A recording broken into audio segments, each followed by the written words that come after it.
Ben oui, il y a 35 ans, j'ai pensé à ce projet, mais j'avais 25 ans à l'époque et j'étais incapable de le réaliser. Et c'est devenu un projet de vie. Et dans ce premier tome, Paradis perdu, vous nous ancrez, il y a 8 000 ans, c'est, l'époque, néolithique et puis aussi la période du déluge et puis, après le déluge. On est autour de votre personnage principal qui s'appelle Noam et qui est vraiment un personnage très attachant et il porte en lui, un secret dont il ne peut parler, à personne. Il est capable de traverser, le temps et nous, on le rencontre à l'époque, contemporaine, au Liban d'ailleurs et il se met, à écrire ses mémoires parce que, dit-il, il a très peur. De quoi est-ce qu'il a peur?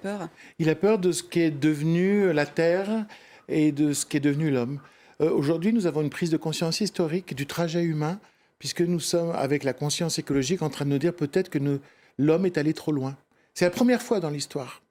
L'homme prend conscience de son ampleur, de son enflure, de sa boursouflure, de son impérialisme qui va peut-être détruire les conditions même de sa survie.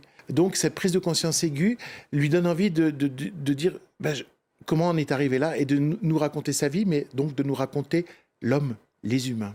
Mais Noam va découvrir son immortalité. Au début, ça va être une bonne nouvelle, mais après, ça va être une très mauvaise nouvelle parce que ça l'isole. Et puis solitude et errance, et il faut toujours qu'il se cache. Et je pense qu'à travers le livre, lui va chercher la mortalité. Il est médecin, Guérisseur. guérisseur, Mmh. comme on disait. Et donc il cherche le secret de la vie pour les autres, mais le secret de la mort pour lui.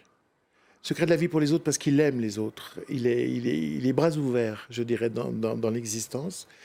Et il souffre de voir les humains souffrir.